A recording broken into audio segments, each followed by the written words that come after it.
안녕하세요. 연애입니다. 오늘 영상의 주제는 2026년 연애적인 관점에서 버려야 하는 것들에 대해서 알려드리도록 하겠습니다. 먼저 새해가 밝았습니다. 저의 구독자뿐만 아니라 이 영상을 보시는 모든 분들한테 이야기하고 싶습니다. 새해 복 많이 받으시기를 바라겠습니다.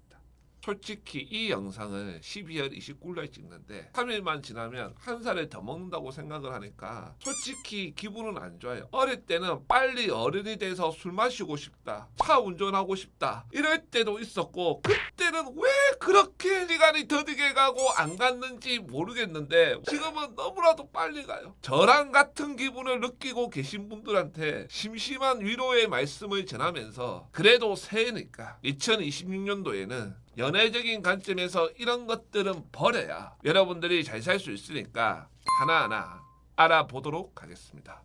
첫 번째로 제가 이야기를 해드리고 싶은 것은, 남자 여자를 떠나서 다 똑같아요. 못 있는 사람 또는 기다리고 있는 사람, 이런 사람들은 이제는 버려야 돼. 내 기억 속에서 내보내야 돼. 뭐 헤어지니 뭐 한 달, 두 달 뭐 이렇게 되었다라고 하면은 이해를 하지만은 막 6개월 심지어 1년 그 이상 이렇게 되었는데도 못 잊고 있어요.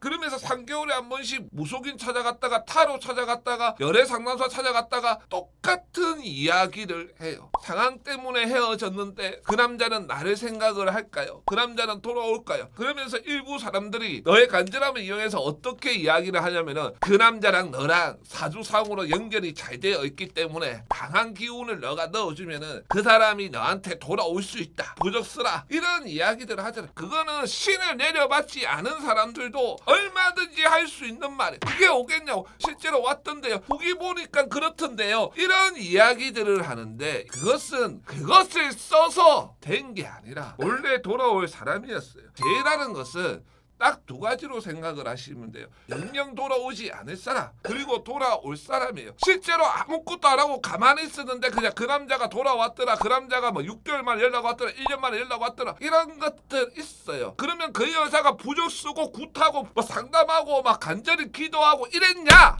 안 했다는. 그 여자는 그 여자 나름대로 그냥 잘 살고 있었어요. 그러다가 그 남자가 연락이 왔을 때 자기가 솔로였거나 자기가 남자친구가 있었는데 지금 남자친구보다 전 남자친구가 더 나으면은 지금 남자친구 헤어지고 전 남자친구 만나는 거고, 지금 남자친구가 더 낫다라고 하면 전 남자친구 그냥 빠이빠이 하는 거예요. 이렇게 생각을 하는 거예요. 제가 또 이렇게 이야기를 하면은, 간절히 원하면은 이루어진다라고 했어요. 피그말리온 효과도 모르나요? 막 이런 이야기들을 하는데, 그 간절한 마음을 제발 다른 데 써라. 나는 신을 안 믿는 사람이지만은 신이 있다라고 하면은 너의 간절함을 그 남자친구가 돌아오기를 바라는데 써주겠니? 네가 인생을 살면서 더 간절하고 더 필요한 것들이 있을 건데 거기에 갖다 쓰라는 거예요. 그리고 제가 또 한 가지 이야기를 해드리고 싶은 게, 못 있는 사람, 기다리는 사람, 왜 제가 하지 말라고 하냐면은, 남자들은 그렇지 않는 경우들이 많지만 특히 여자분들이 그 남자가 기준이 되어서 연애를 하는 경우들이 많다라는 거예요.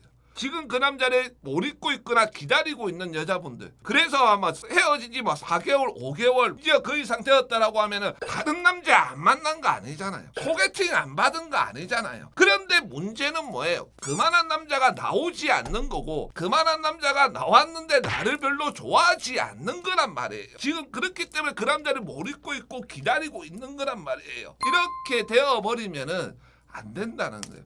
왜냐면은 내 현실을 받아들일 줄도 알아야 돼요. 그 전에 만났던 남자가 정말 멋있는 남자고 정말 괜찮은 남자고 이런 남자라고 할지라고 하더라도 헤어진 건 헤어진 거고, 내 현실은 그런 남자들이 나오지 않는 거고, 그런 남자들이 나를 좋아하지 않는 거란 말이에요. 그럼 여기서 내가 어떻게 해야 되냐? 이걸 생각을 해야지 그 남자를 기다리는 게 아니라는 거예요. 그리고 이게 정말 안 좋은 게, 실제로 그와 비슷한 느낌을 가지고 있는 남자가 나왔어요. 그래서 그 남자를 어떻게든 꼬셔야 되겠다라고 생각을 하거나 어떻게든 내 남자로 만들어야 되겠다라고 생각이 되면은 가장 먼저 없어지는 게 뭐예요? 여유가 없어져요. 그 여유가 없어지면은 그 남자가 나한테 나쁜 마음을 가졌거나 그냥 데리고 놀다가 끝내야 되겠다 이런 마음을 가졌다라고 하더라도 그것을 구별을 할 줄 몰라요. 그렇게 되다 보니까 어떻게 되겠어요? 상처난데 또 상처나고 그 상처가 더 깊게 배인다는 거예요. 그렇게 되다 보면은 나이만 들어요. 이제 보내주셔야 된다고요. 물론 잊으라는 것은 아니에요. 한 번씩 술 한잔 먹거나 또는 한 번씩 내가 센치해지는 날에 한번 꺼내봤다가 좋았던 추억들 한번 생각해봤다가 배시시 한번 웃고 다시 마음속에 저 깊은 곳에 묻어두는 거예요. 다들 그렇게 살아요. 나는 못 살 것 같은데요. 아니에요. 다들 그렇게 살면서 다른 남자 만나서 연애하고 결혼하고 애 낳고 이렇게 하는 거예요. 여러분도 할 수 있어요. 마지막으로 제가 이야기를 해드리고 싶은 게 있는데 이것은 연애적인 관점이 아니라 실용적인 관점이에요. 11월 중순부터 시작해가지고 지금까지 옷장에서 한 번도 입지 않았던 옷들이 있을 거예요. 자리만 차지하고 있는 옷들이 있을 거예요. 그 중에서는 내가 진짜 비싸게 주고 산 옷들도 있을 거예요. 그런 옷은 내년 겨울 돼도 또 안 입어요. 계속 그 옷장에서 그 자리만 계속 차지하고 있어요.